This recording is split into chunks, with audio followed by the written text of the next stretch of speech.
do 1 course of the concrete urbanite, and then perhaps do some asphalt to cap that before the bench happens, before the cob happens.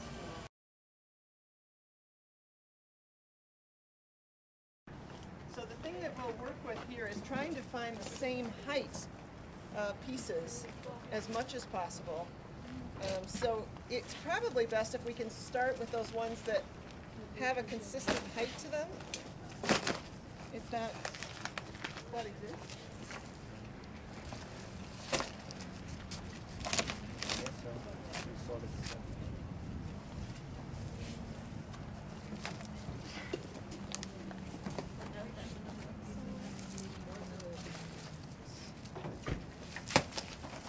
Yeah, it's like bricks. So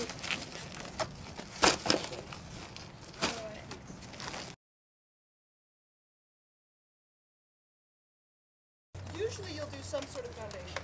It could be urbanite, it could be stone, it could be brick, it could be earth bag.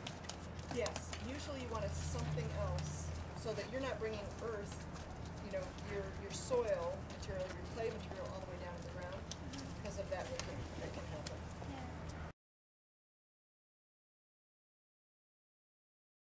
What we can do now is you guys can get in here and get your hands in here and make some nice balls of it, and we'll stock them over here for the people who are going to start working on this. What we're going to work on, maybe starting from one edge, is starting to use this kind of as our fill material, our mortar. So we're going to tuck it in there.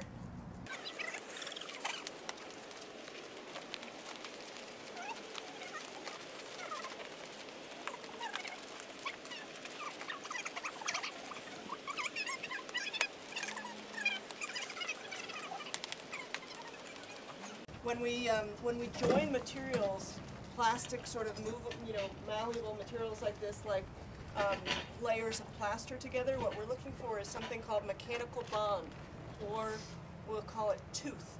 And this has a lot of nice tooth to it to grab and lock on. If it was a slick, polished marble, it wouldn't have any tooth. Okay, that's the difference.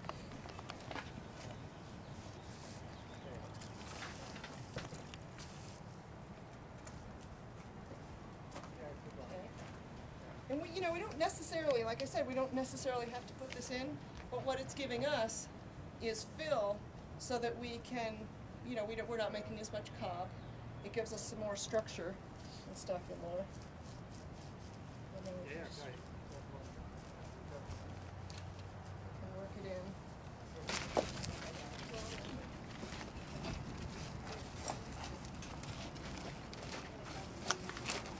maybe.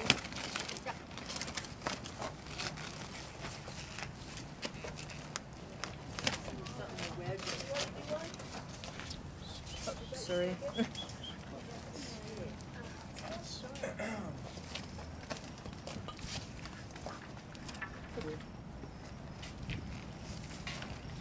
It's like a puzzle.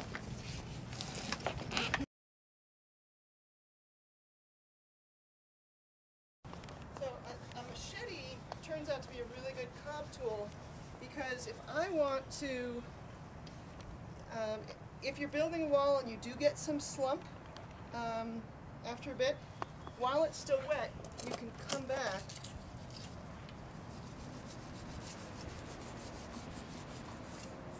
and just carve it down.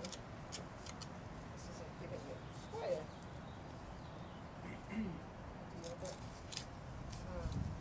but you can take this, and let's say if you really wanted to work this, you can start to carve this flat. We could use my 2-foot level. We could be finding level on this, working out. Like for the outer edge, it's really a good thing.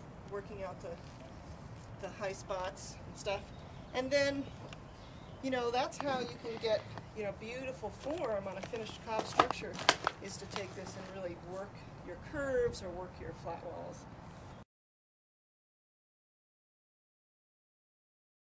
The stone, so I think the first thing is to fill the cracks, and then once you've done that, you can come come up, you know, start really building your bench up. If we were shooting for 18 inches, you know, we'd be going all the way up here. You know, we don't have to. We can come down, but you'll want a good bit of cob on there. But you can do that all at once. You don't have to do a layer and then try to. Right. Yes, plenty. And we could come down over and meet our cob that's underneath here, so that all we see in the end is our urbanite. You know, and in that case, we might want to re-wet this just a little bit so that it bonds.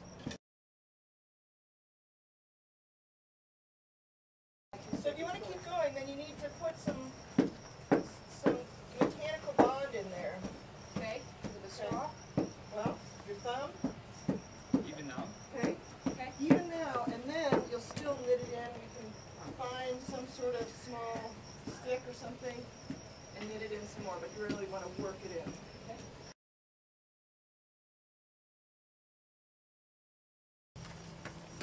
You want a little bit on top, or is it?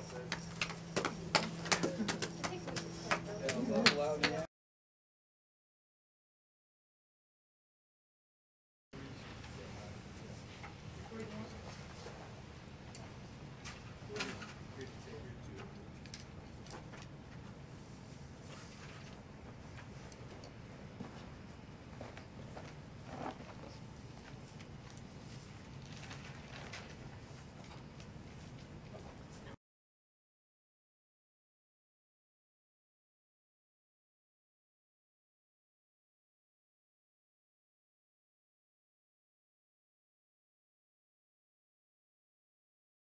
And you just leave that imprint, and it's part of the design.